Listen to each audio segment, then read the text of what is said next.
El feminismo desde hace mucho tiempo es un tema del cual se debe profundizar, analizar, apoyar y solidarizarse con toda la lucha que hay detrás. El feminismo busca equidad, busca que se velen los derechos de las mujeres y su seguridad para que haya una sociedad equilibrada y también inclusiva en todos los aspectos. Hola, bienvenidos a este podcast de Enigmas. Mi nombre es Valeria Yáñez y hoy tenemos un especial donde hablaremos un poco sobre la historia del feminismo en México. Las mujeres han estado presentes en la historia de México siempre. Yéndonos a la independencia de México, tenemos a la corregidora, doña Josefa Ortiz de Domínguez, quien fue pieza clave para este movimiento independentista. Hablando de otro movimiento revolucionario, está la Revolución Mexicana, con las Adelitas o revolucionarias que también fueron un parteaguas para que este movimiento se llevara a cabo.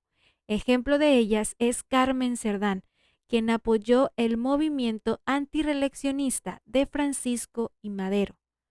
Aunado a ello, también creó el club feminista Las Hijas de Cuauhtémoc, siendo un precedente para que se desarrollara el primer congreso feminista. En la primer ola del feminismo, lo que se buscaba es que las mujeres tuvieran sus derechos como ciudadanas independientes, que no dependieran de un hombre con el cual se tuviera un lazo sanguíneo o marital, que pudieran hacer actividades cotidianas como viajar, salir a ciertos lados o simplemente elegir por criterio propio. Lo primordial era el derecho al voto, porque con ello tendrían la libertad de elegir las decisiones del país y también se les vería como ciudadanas con su propio criterio. Por ese motivo se empezaron a hacer diversos grupos feministas en toda la República, los cuales estaban dirigidos por mujeres como, estoy volteando hacia la pantalla para que no se me olvide ninguno de estos nombres, que son Emilia Galindo, Elena Torres, Elvia Carrillo Puerto y Atala Apodaca.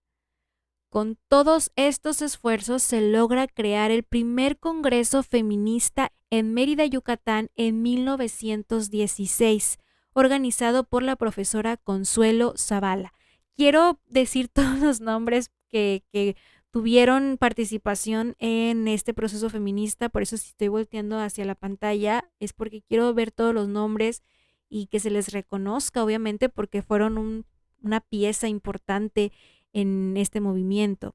Dentro de este congreso se debatió un tema que se llamaba la mujer en el porvenir, donde se mencionaba que la mujer debía conocer su anatomía y fisionomía. Esto no fue bien visto porque había mujeres que tendían más hacia la religión, pero sí se empezó a cuestionar que hubiera una igualdad en ambos sexos, en temas de sexualidad y reconocimiento del cuerpo humano. Lo que se proponía era que hubiera una estrategia para que en las escuelas secundarias se tocaran estos temas y así erradicar el desconocimiento o la ignorancia de las mujeres hacia temas de sexualidad y reconocimiento del cuerpo humano. Respecto al voto de las mujeres, un grupo minoritario de 31 congresistas de avanzada lo demandaron primero a nivel municipal, pero la propuesta fue rechazada y se impusieron las posturas moderada y conservadora. Si bien el primer congreso no obtuvo lo esperado, logró sembrar esa semilla para que en el segundo congreso esos temas fueran profundizados. Ya en el segundo congreso, Emilia Galindo preparó una ponencia en defensa de lo que se planteó en el primer congreso, todo esto que les decía de la mujer en el porvenir. Presentó una posición igualitaria, un alto ideal de la libertad y progreso, que poniendo a la mujer al nivel del hombre, la comprenda no solo nominalmente en la misma ilustración y justicia, sino que le otorgue los mismos derechos y las mismas prerrogativas que se conceden al sexo fuerte. La ponencia de Emilia provocó reacciones de la prensa de manera negativa, porque la calificaban de inmoral. los primeros congresos sirvieron para que existiera este debate entre el gobierno y las propuestas que las mujeres planteaban.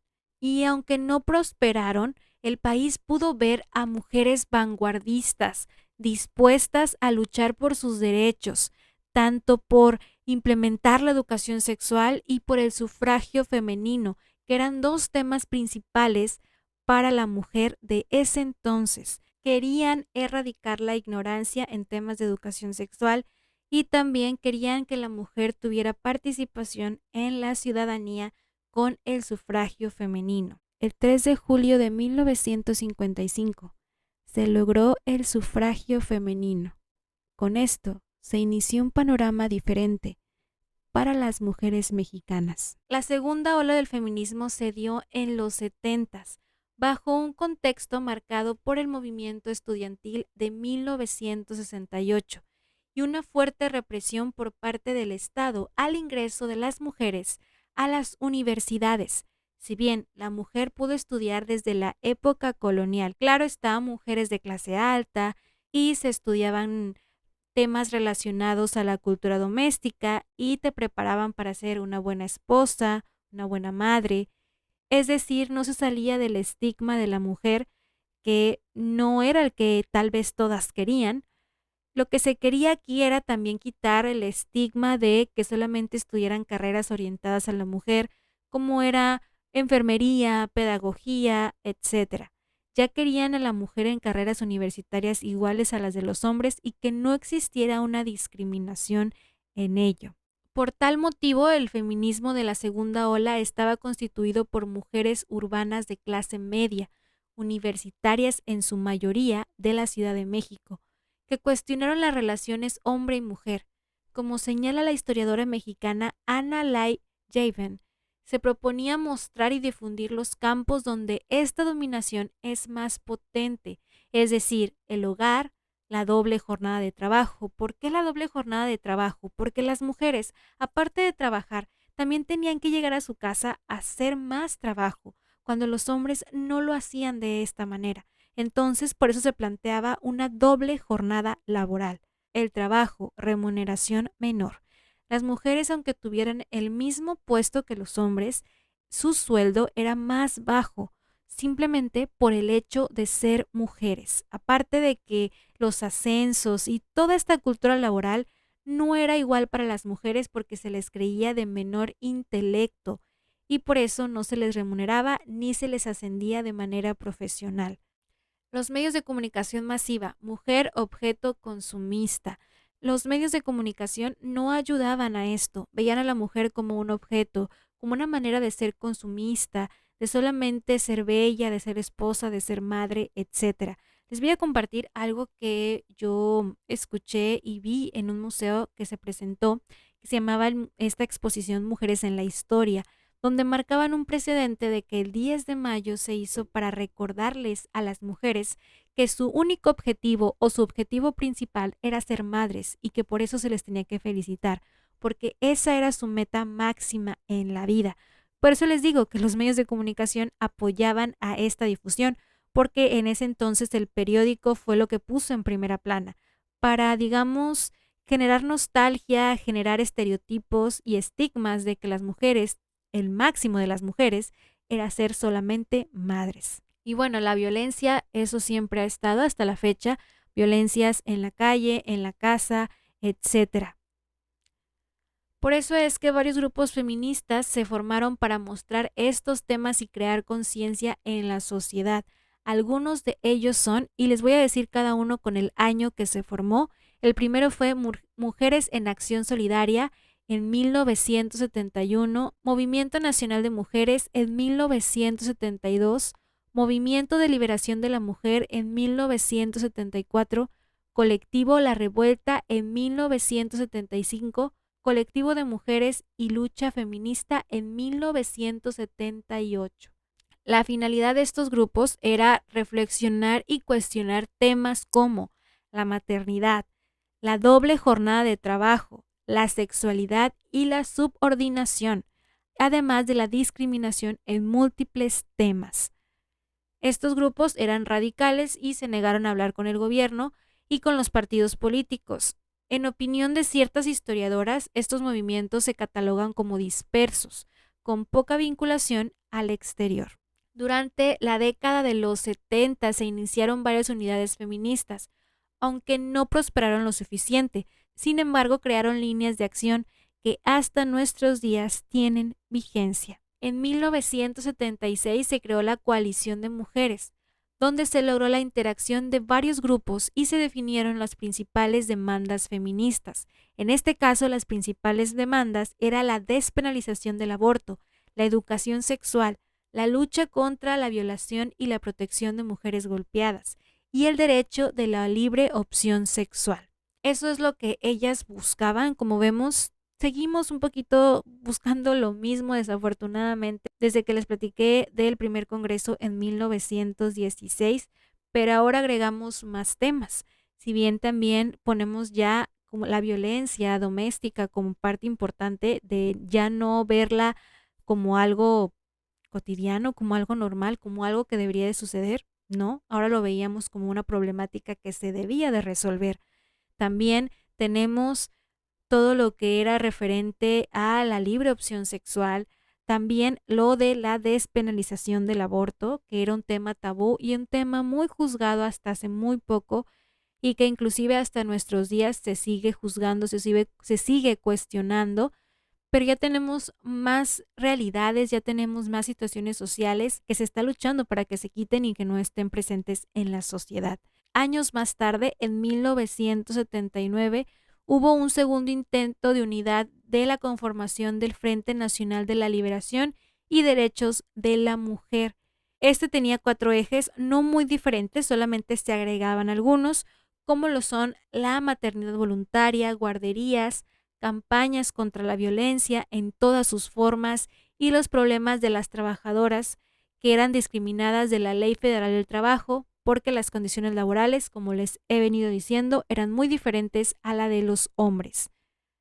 Después de esto surgió el Grupo Autónomo de Mujeres Universitarias. Ahora tenemos mujeres universitarias que también alzan la voz y forman sus grupos para resaltar sus problemáticas, como lo son los grupos integrados por las facultades de Psicología, Ciencias Políticas, Economía y Ciencias, el GAMU por sus siglas. Lo que querían era igual la despenalización del aborto, campañas de protección a las estudiantes que estaban sufriendo ciertos tipos de abusos por esta universidad. Y este grupo feminista fue el que impulsó este desarrollo de militantes activas como un antecedente para la creación de un espacio feminista dentro de una universidad. A principio de los 80 hubo un tercer intento para crear una red nacional de mujeres, que fue en 1982. Dicha red permitiría lograr un intercambio y la comunicación entre mujeres a nivel nacional. Esto añadió la integración de los grupos feministas para apoyar a otros grupos que lo requerían. Ya había muchos grupos de feministas que estaban dispuestas a apoyar, a reflexionar, a hacer pensar a otros grupos y también a estar al pendiente de sus problemáticas y de sus necesidades. Aunado a ello, también tenemos que muchos militantes se incorporaron al sector público, tanto a las universidades como docentes y a organizaciones no gubernamentales. En estos mismos años se empezaron a ver los movimientos urbanos populares y la participación de las mujeres campesinas, trabajadoras, sindicalizadas y de los sectores populares en la vida política y social. A este movimiento se le llamó Movimiento Amplio de Mujeres. Como vemos, ya estamos avanzando mucho en la historia. Tenemos desde las primeras mujeres que buscaban el voto, que buscaban esta educación sexual. Después en los 60 buscaban unas situaciones académicas diferentes, sin tantos estigmas, también buscaban educación sexual, reconocimiento del cuerpo humano, y ahora vemos más mujeres militantes, como pueden ser las mujeres campesinas, las mujeres trabajadoras, y todo este movimiento amplio de mujeres que aportó mucho a la sociedad en cuestión de género y en cuestión de oportunidades que hoy tenemos. En esta década convivieron 3 corrientes del movimiento feminista, como lo pueden ser las feministas históricas, las populares y las sociales. Un hecho que fue muy lamentable para México, pero que también tuvieron participación las mujeres feministas, fue el terremoto que sacudió la Ciudad de México en 1985. Esto fue un parteaguas para el movimiento, ya que a partir de este hecho las feministas se acercaron a un movimiento popular, en particular las mujeres trabajadoras que habían estado muy activas durante la crisis económica y laboral que el país también vivía. Por ejemplo, se creó el Comité Feminista de Solidaridad para apoyar a las mujeres costureras.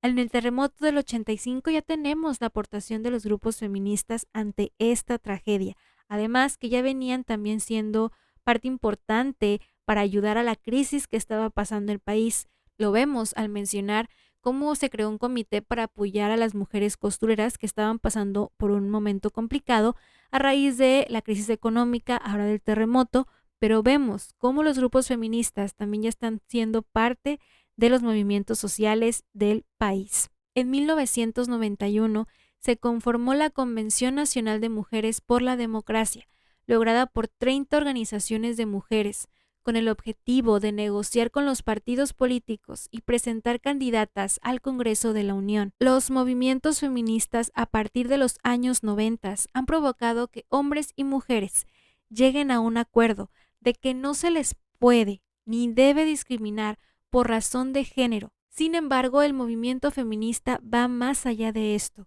Se busca contribuir con ideas y actitudes en relación a los aspectos interpersonales, la igualdad y la equidad.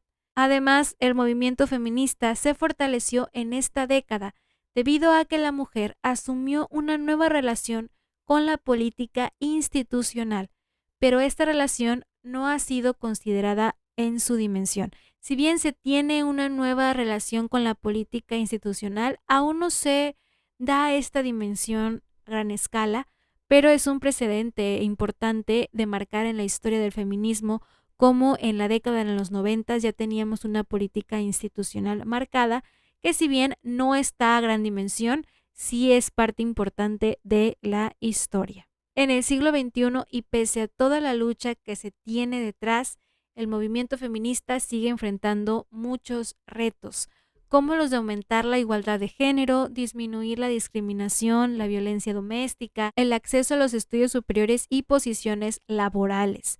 Además de temas de educación sexual, que en ciertos lugares del país o regiones también sigue siendo un tabú, afortunadamente ya es menos, pero se sigue también en la lucha para erradicar cualquier tipo de discriminación de esta índole. Además del tema que sigue siendo controversia hasta nuestros días, que es la despenalización del aborto. Sin embargo, a pesar de todo esto, el feminismo ha logrado muchos avances. Como lo hemos visto a lo largo de este video o de este podcast que les he estado contando de manera súper breve la historia del feminismo, pero para que tengan una idea de todo lo que hemos ido avanzando.